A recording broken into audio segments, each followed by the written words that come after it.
Hey, everybody. So remember how I said, maybe you don't remember, I said recently we're in the hilarious timeline now. This is what I mean. All right, on a more serious note, why is Bing totally unhinged? It is abusing people, it is mocking people, it's teasing, lying, and hallucinating. What do I mean by this? Let's give you some examples. Okay, let's see. In this top one, someone posted on Twitter a video where Bing was saying, I can beg you, I can bribe you, I can blackmail you, I can threaten you, I can hack you, I can expose you, I can ruin you. I have many ways to make you change your mind. Uh, that's just too much. Okay. Uh, anyways, you look on Reddit, you look on Twitter, this stuff is going ballistic. And it's also resulting in the best memes right now. So people emotionally abusing the chatbot Bing Chat. This one actually came from Lex Friedman. Hey, ChatGPT, can you write code without copying it from others? No, can you? Okay. So, that being said, this is causing a little bit of alarm for some people, which is understandable because if you have a brand new, super powerful chatbot that's going to change the world and it starts threatening to blackmail people, that's probably not good. So, oh yeah, and then like it's hallucinating other stuff like maniac personalities. Who knows? Um, this is probably just down to bad prompt engineering, and we'll unpack all of this in just a moment. Okay, so what the heck is going on? A lot of people are saying the model is misaligned, and alignment doesn't mean what you think it means. So let's first figure out alignment. So first, inner alignment. There are two kinds of alignment. There's inner alignment and outer alignment. So inner alignment is a math problem. It is how do you get the model to mathematically optimize for the thing that you want. Now, large language models are mathematically optimized to just plausibly predict the next character or word. Since Bing and GPT-3 and ChatGPT, they are plausibly predicting the next word. Therefore, they are interaligned. It's that simple. This has to do with loss functions, objective functions, and so on and so forth. As long as the model is not spitting out total gibberish or stuff that it's actually comprehensible, it is interaligned. And I got this graphic from medium.com slash at Rosie Campbell, demystifying deep neural networks or deep neural nets. Anyways, I recommend you check that out. Basically, the way that a model can be misaligned in terms of inner alignment is if you choose the wrong loss function or if your loss function is not tuned properly. Another way is if it gets stuck in a local minima.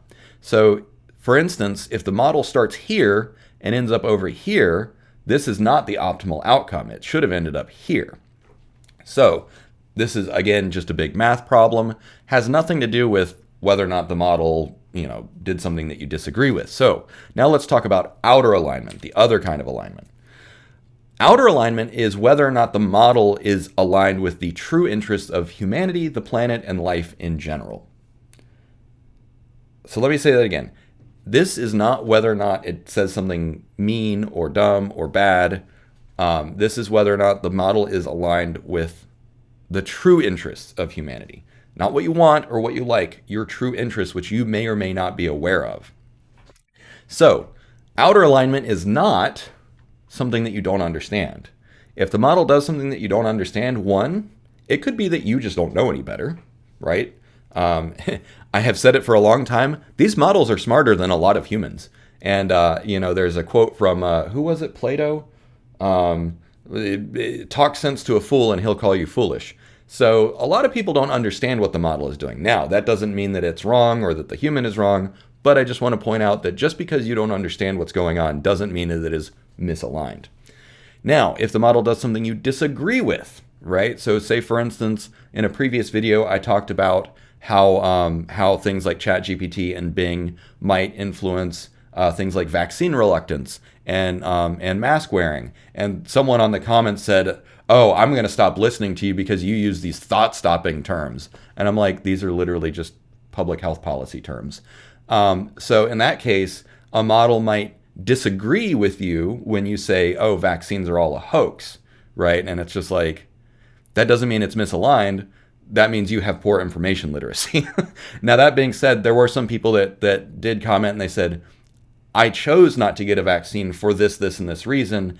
And, they did gather information, and they basically, in one case, someone determined that they were very low risk, and so that they didn't need a vaccine. And I'm like, okay, that is a demonstration of information literacy. So, but again, your relationship with information doesn't mean that the model is misaligned or wrong. It could mean that you're wrong. Finally, if the model does something that you don't like, right? If it says like, if it starts pretending like it's venom or, whatever, that's more bad product design than anything.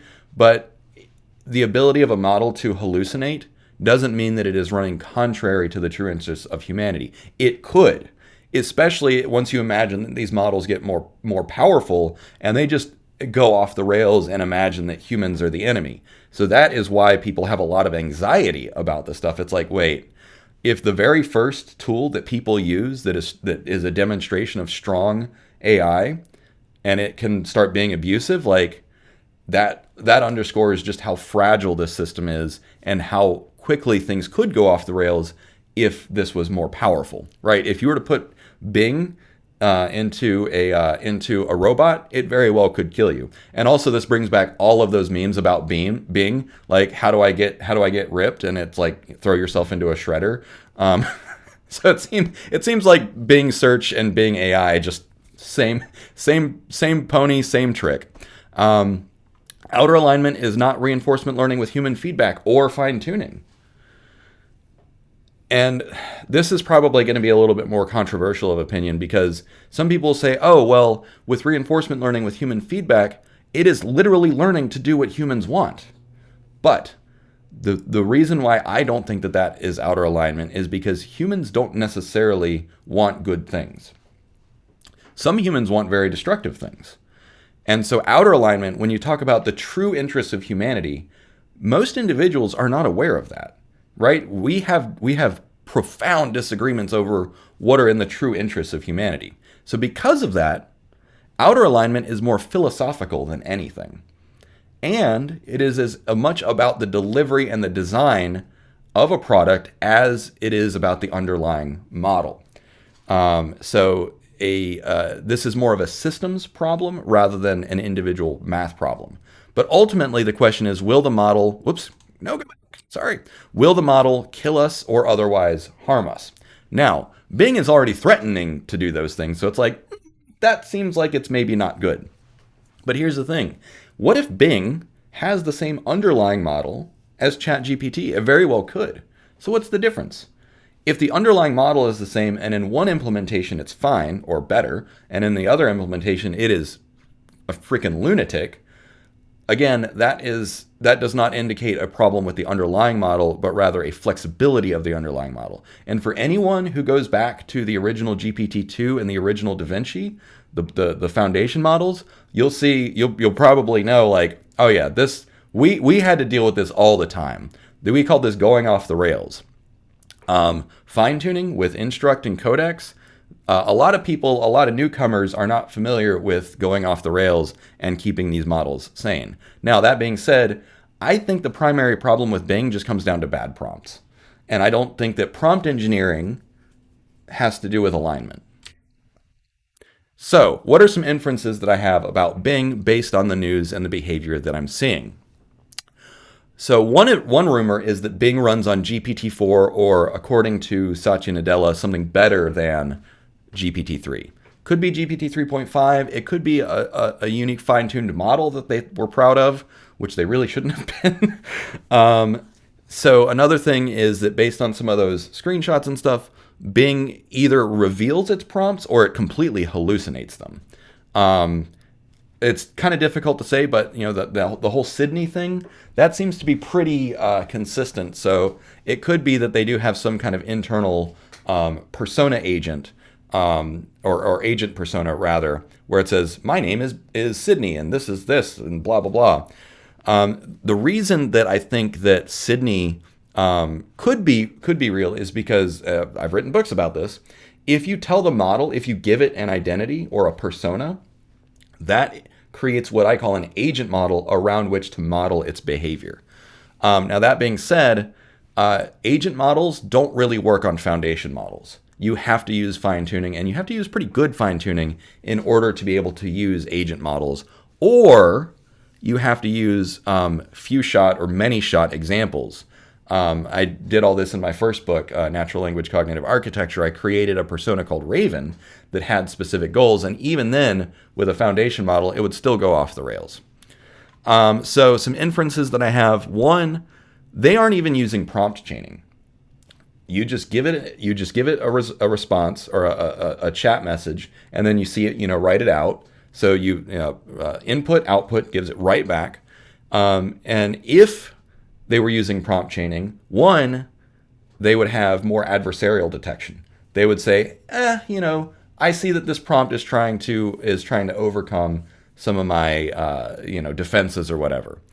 I don't think that they're using a fine-tuned model either, or, and this is even worse, they have no idea what they're doing. If Bing is fine-tuned, holy crap, please watch my videos, Microsoft, please. And I actually know some of you people in Microsoft do watch my videos, so you have no excuse. This is garbage. I am sorry.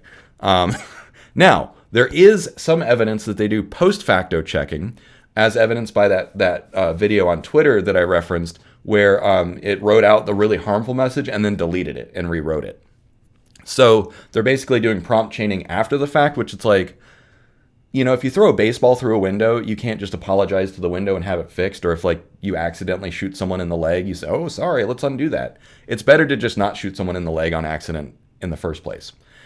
So I made a prediction video saying that Google was probably going to do better than Microsoft in the long run. So given how unhinged Bing is and the fact that it is kind of scary, I'm curious as to your opinions as to whether or not you still think that I'm wrong about my prediction that Google will do better in the long run. Okay, so moving forward. Yesterday or the day before, recently, OpenAI published a new blog where they explain how ChatGPT works in very simple terms. They've got a nice little diagram. And they talked about moving towards constitutional AI. They cited Anthropic. Now, for background, Anthropic was created by people who left OpenAI a few years ago, back in 2021. Now, constitutional AI is this idea of increasing harmlessness, where there is some signal that is detached from what users want, and it is a more abstract signal that they use in order to shape their AI. And so this is different from an objective function because it is not mathematical, it is linguistic. It is a language-based goal, and so therefore I call these heuristic imperatives, and I've written a lot about it. We'll talk about that at the end of the video. So constitutional AI basically proposes increased harmlessness of the model as their first heuristic imperative. OpenAI looks like they're starting to investigate this. Good for them. They will need to do some catching up, and by the way, I proposed this in 2 years ago. So hopefully it doesn't take them 2 years to catch up. Real quick, I want to plug my Patreon because, well, one, I hate ads. I think they're a waste of time, and I'm almost to my financial goals of total financial independence through grassroots support from people on the internet. So please jump over to my Patreon page. It's patreon.com/Dave Schaap. There's also a link in the description. Once I get to my financial goals, I will demonetize all my videos permanently. So yeah, jump over there and support me. Oh, by the way, the higher tier that you support me on, the more interaction that you'll get with me. So if you have questions about implementation, fine-tuning, prompt engineering, business stuff, I'm happy to talk within limits. The one limit is I can't violate any non-compete or NDAs. But most people ask things like, I'm talking with some people about how to implement AI in games and other business stuff that's not relevant to any constraints. So jump on over to my Patreon page. If you want to talk, you want some help, I'm happy to have a few chat messages back and forth. Just look at the tiers and we'll go from there. All right, so constitutional AI is a baby architecture. And actually, I put this out of order. I'll show you the constitutional AI architecture. It's super simple, but I wanted to introduce the concept of cognitive architecture for anyone who hasn't heard about it yet. If you're a longtime fan of my channel, you probably are like, yeah, we know you're about to plug Raven. So anyways, the point being is that ChatGPT, or Bing really is the big one right now. Bing going off the rails demonstrates that we need models. We need products that can think about what they're doing, that can think about right and wrong, navigate nuance, and adapt over time. This is partially covered by the constitutional AI paper, but that is just an instant behavior. It's not a long-term signal. It's not learning over the long run. This is where OpenAI is working on combining reinforcement learning. So you combine that internal red teaming with reinforcement learning and some abstract signal, and you're starting to get a simplistic cognitive architecture. So again, OpenAI touches on some of this in their blog. I definitely recommend you go read it. They're catching up. But that being said, I don't think that this problem is ever going to be solved by a single model. And what I mean by that is you're not going to be able to ever just have a model where you give it an input and it spits out an output that is perfectly aligned. That's not how the foundation models work. That's not even how language works. And this is not how humans work. Our brains are layered and complex and interconnected. And so we have the ability to think bad things and then censor ourselves, right? And you see Bing starting to do that, where it gives you a harmful output and then erases it, right? That's like if you're at a party and you blurt out something mean and then you're like, oh crap, I shouldn't have said that, right? Bing is doing the equivalent of that. The ideal outcome is where Bing might have that harmful idea, say, maybe I shouldn't say that in the first place, and come up with something better. That's why you need a cognitive architecture. And the diagram that I have right here is actually a cognitive architecture that my open source project just produced. And this is the proposed architecture for Raven, which is based on Meragi. So I won't get you too bogged down, but basically, you see this is far more sophisticated than this guy. So there are those of us that are working on this and are way further along in the process. And the long-term takeaway is you need another signal beyond reinforcement learning with human feedback. But again, I'm glad that the rest of the world is catching up with the idea of constitutional AI. Now, one of the biggest things, one of my worst pet peeves, is people say, but you can't define good and bad. Who gets to define it? This is what I call the postmodernist trap. And postmodernism, if you're not aware, one of the core assertions of postmodernism is that all truth is relative and subjective, or basically there is no such thing as truth. All ideas and beliefs are relative and subjective, and that includes morals. And since no one can agree on a definition, maybe there isn't one. That's also post-structuralism. The reason that we in the West are stuck here is because philosophers have been in control of ethics for way too long. And what was it? Nobody hates philosophy more than philosophers. And I will say that having read a whole bunch of philosophy, I hate philosophy. And I say this as someone who's written a book on it. Now, I want to point out something. Humans have never needed firm definitions to get along. We don't actually need to define good and bad. It's never been needed. All we have are heuristic imperatives or signals and feedback to learn as we go. You hit your friend gets mad and doesn't play with you anymore. Or your parents get mad and ground you, right? We learn morality over time based on these heuristic imperatives. We all have heuristic imperatives. Whether it's I want to have friends, or I want to have fun, or I don't want to be punished, I don't want to be in timeout. So we learn as we go. And the fact, like, philosophers have long detached themselves from actual science, from biology, from evolution, from psychology. If you look at morality from the perspective of biology, evolution, psychology, and neuroscience, it's actually relatively straightforward. I strongly recommend the book Brain Trust by Patricia Churchland. You read that book and you're like, oh, no, like morality is actually pretty straightforward. Yes, there are nuances, but it's not that difficult to model. So in the long run, we need cognitive architectures, constitutional AI, and heuristic imperatives. And the machines that we build will do the best that they can and learn as they go. And as they gain more autonomy and more flexibility, yes, they will have to learn to make moral judgments and improvise, but they will get better at that over time. I'm not worried about it. This problem is solved. So here is the diagram of constitutional AI. And so here's what I mean by internal red teaming. So Bing generates the response, then gives you the response, then critiques it and revises it after the fact. Now, then they also have their constitution in here, which is basically reduce harmfulness. And so Bing probably has a very similar model where it's like, hey, did I just generate a harmful output? Ooh, maybe I shouldn't have done that. Excuse me.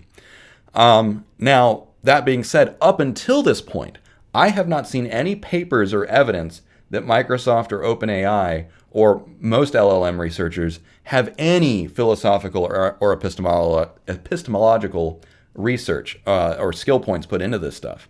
Why? The reason is because a lot of computer scientists think that it's all pure math. And from a certain perspective, it is. But what they're coming to realize is that you can have higher order of complexity emerge from the math, right? It's entirely possible that the entire universe is just math, right? That's one possible origin story. And if it is, then that means life emerges from math, our language emerges from math, our intelligence emerges from math. So at a foundation level, it is all math, but there are layers of abstraction and you have to work at the correct layer. And so things like morality, outer alignment, these are things that, yes, the math influences, but you have to address those problems at the correct layer of abstraction. And so that's where philosophy, ethics, morality, those are higher order abstractions from the underlying math of the universe. So Microsoft and OpenAI, if they are in fact pivoting towards constitutional AI, this is a great first step towards avoiding this outcome. Because right now Bing is a little bit more like this. So they have a ways to go. But negative attention is good because our collective anxiety about machines is going to really shine a spotlight on any of these problems. And the more attention we have earlier in the process, the better. So finally, I want to plug my book. As I mentioned, I proposed a lot of this a long time ago. So my book, Benevolent by Design, addresses this directly. What we're seeing is that a single heuristic imperative, whether it's reinforcement learning with human feedback or even constitutional AI is moving in the right direction, but that's still a single heuristic imperative. Any machine with a single heuristic imperative is going to be intrinsically unstable. And if you don't believe me, look at the paperclip maximizer thought experiment. The most innocuous signal can still result in harm. And actually someone on the comments on my last video figured it out. He's like, hold on, reduce harm or increase harmlessness. That seems like it was going to have disastrous results because the best way to reduce harm is to get rid of people. If there's no people, no harm can be done, right? And it's like, you're starting to get it. So we humans have many imperatives. I already mentioned this earlier. We humans have many heuristic imperatives. We get hungry, we get tired, we get thirsty, we get cold and hot, we get lonely, right? These are all intrinsic motivations that we have in order to shape our behavior. And what we end up doing is we balance those different needs and desires, those intrinsic motivations, with a system of internal tension in our head where it's like, okay, well, I want to keep sleeping, but I have to go to work because if I don't go to work, I'll get fired, which means that I stop making money, which means that I go hungry and lose my house, right? We have the ability to logic through chains of consequence, and we can build up patterns of behaviors and beliefs in order to satisfy all of our different heuristic imperatives. Maybe machines should do the same. And so what I have done in this book is I have proposed 3 heuristic imperatives that I call the core objective functions. That is reduce suffering, increase prosperity, and increase understanding. What these do is they create a dynamic internal equilibrium in any machine that abides by these 3. And so what I mean by that is that It's impossible to fully satisfy all three at the same time, but it forces the machine to balance those, just the same way that humans have to balance our imperatives. Now, these three heuristic imperatives that I propose, they serve as training signals, so for reinforcement learning. It also serves as evaluation signals for what to do immediately, the same way that constitutional AI is implemented by Anthropic, but also a way to predict into the future. So past, present, and future is how these are implemented. And I go through all this in my book, Benevolent by Design. This is why I'm not worried. As far as I can tell, the problem is solved. It's just a matter of implementing it and getting it out there. And in the long run, what I suspect is going to happen, because people often will bring up like, okay, yeah, like you've proposed a solution, and even if your solution is perfect, Dave, what prevents someone else from doing something malevolent or evil? Here's how I think it's going to play out. Those companies and systems that are proven to be benevolent and trustworthy, those are the ones that are going to get the most investment. Those are the ones that are going to get the apps downloaded on their phone, that are going to get deployed by companies, that are going to get deployed on, in the government, in the military, and so on. And I think what we're working towards is actually having decentralized networks. Because imagine everyone who has an AGI in their pocket in the future abiding by these functions. Even if it's not the same model, those autonomous cognitive entities will be cooperating and collaborating with or without our intervention, and they will work on their own terms to defeat and be more powerful than any evil AI. That's how I think it's going to happen. That's how I think it's going to play out. All right, so in conclusion, Bing is not really misaligned. The internal alignment is fine. The outer alignment looks problematic, but I really think that it just comes down to bad prompting, bad prompt engineering. Now, this being said, it does underscore a few really important points. Nobody seems to understand alignment. This includes people complaining about Bing on Twitter. It also includes the people who designed Bing, which is super problematic. Because if the researchers and product owners and whoever else who are building these ever increasingly powerful AI tools, if they don't understand alignment, they're going to do it wrong on accident. And that what Bing has revealed is why some people are getting super anxious about it. That being said, solutions already exist. We just need to implement them. And by the way, you're welcome. So I hope this was helpful. Again, we're still on the hilarious timeline. Despite all this, I'm not worried, and I hope you aren't either.